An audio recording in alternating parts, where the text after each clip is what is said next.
হৈছে নিবিড় কুমাৰ নাথ। এই গীতটো লিখিছে অজিত দাসদেৱে আৰু সুৰ কৰিছোঁ ময়েই নিজে আৰু গীতটো গাইছোঁ মই।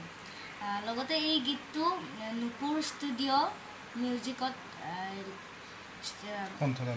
কণ্ঠদান দিয়া হৈছে আৰু এই শ্বুটিংটো আমাৰ ইয়াতে কৰা হৈছে, পথাৰত গাঁৱৰ কৰা হৈছে। আৰু এই গীতটো মই তেনেই সুৰ কৰিছিলোঁ। তাৰপিছত দেউতাই ক'লে যে বোলে এইটো ইমান ধুনীয়া হৈছে, বনাই দিওঁ।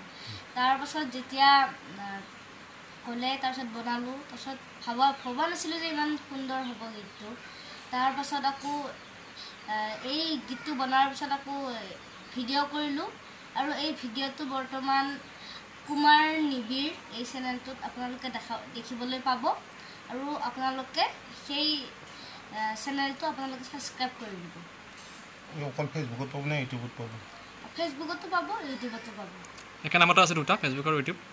ফেচবুকত আছে নিবিড় কুমাৰ নাথ পাৰফৰ্ম আৰু ইউটিউবত কুমাৰ নাথ কুমাৰ নিবিড়।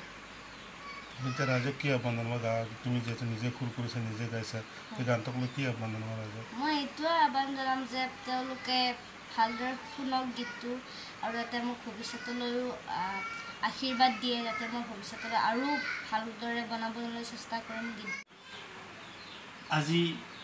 আজি আমাৰ বাবে এইটো শুভ দিন। আমাৰ বাবু নিবিড় কুমাৰ নাথে শ্ৰদ্ধা অজিত দাসদেৱে লিখা এটি গীত তেওঁ নিজে সুৰ কৰি নিজে কণ্ঠদান দি আজি ৰিলিজ দিয়া হ'ল গীতটো।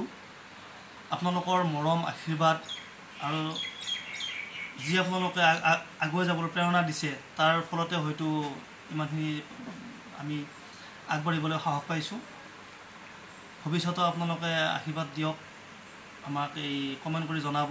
এই গীতটি আপোনালোকে কুমাৰ নিবিড় ইউটিউব চেনেলত উপলব্ধ হ'ব আৰু লগতে ফেচবুক নিবিড় কুমাৰ নাথ আৰু মৃণাল কুমাৰ নাথ মোৰ নিজৰ ফেচবুক পেজত আপলোড হ'ব।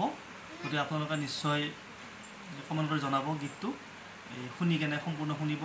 তাত কি ভুল হৈছে, কি হোৱা নাই আৰু কি কৰিলে আৰু ভৱিষ্যতে বেলেগ গীত বনোৱাৰ ক্ষেত্ৰত সহায়ক হ'ব, সেইখিনি যেন আপোনালোকে দিয়া পৰামৰ্শ দিয়ে আৰু গীতটো ভালকৈ চাই, তাৰ বাবে মই আপোনালোকৰ ওচৰত সেৱা ধৰিছোঁ। আৰু এই গীতটিৰ কথাখিনি বিশেষকৈ প্ৰকৃতিৰ ওপৰত নিৰ্ভৰ হৈছিলে। আমাৰ বৰষুণ, যিটো কৃষকৰ কাৰণে বিশেষ অনিবাৰ্য এটা দিশ, বৰষা তুমি সেই বৰষুণৰ ওপৰত, প্ৰকৃতিৰ ওপৰত নিৰ্ভৰযোগ্য কৰি এই গীতটি তেখেতে ৰচনা কৰিছিলে। আৰু হেৰিতে আমি প্ৰকৃতিৰ যিটো অৱদান তাকে দেখুৱাবৰ কাৰণে আমি যিটো গাঁৱলীয়া পৰিৱেশ, সেই গাঁৱলীয়া পৰিৱেশটো দেখুৱাবৰ কাৰণে আমি আমাৰ এই ওচৰতে গাঁৱতে ভিডিঅ' আকাৰে বনাবলৈ চেষ্টা কৰিছোঁ। আৰু তাত আমি আমাৰ ওচৰৰ কণ মহিলাসকলে এই ভিডিঅ'ত মানে এক্টিং কৰিছে। আমি কোনো ধৰণৰ ব্যয়বহুল আমি কৰিব পৰা নাই, যিহেতু আমি অৰ্থনৈতিকভাৱে আমি সবল নহয়। কিবা কয় এনেকৈ আমাৰ মুকুট ৰাজবংশী, তেওঁ বিনা পাৰিশ্ৰমিকতে আমাক ভিডিঅ' আকাৰে আমাৰ মাজত উলিয়াই দিছে গীতটি। গতিকে তেখেতক মই ধন্যবাদ জনালোঁ, মুকুট ৰাজবংশী। আৰু লগতে আমাৰ নুপুৰ ষ্টুডিঅ'ৰ ভূপেন কলিতা, তেখেতেও কোনো ধৰণৰ পাৰিশ্ৰমিক নোলোৱাকৈ নিম্নতম পাৰিশ্ৰমিকত গীতটি বনাই দিছে।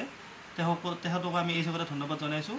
গতিকে আপোনালোকে গীতটি চাব, ভিডিঅ'টো চাব কেনেকুৱা হৈছে। তাত যি ভুল আছে, ভুল হয়তো হৈ যোৱা স্বাভাৱিক, এই ভুলখিনি আপোনালোকে আঙুলিয়াই দিব আৰু পিছৰ পৰ্যায়ত আমি ভালকৈ কৰিবলৈ চেষ্টা কৰিম, যাতে আমাৰ এই নিবিড় কুমাৰ নাথ ইতিমধ্যে আপোনালোকে ইয়াক চিনি পায়। প্ৰাগ নিউজৰ আমাৰ ভূপেন দা ছিজন 7ৰ দ্বিতীয় স্থান পাবলৈ সক্ষম হৈছিলে। গতিকে এই সংগীতৰ ধাৰা যাতে আপোনালোকৰ মাজত বৰ্তাই ৰাখিব পাৰে, আপোনালোকে যেন নিবিড়ক সংগীতৰ মাজত ৰাখি জীয়াই ৰাখিব পাৰে আপোনালোকে, তাৰ বাবে আপোনালোকক মই সেৱা ধৰিছোঁ। আপোনালোকে যেন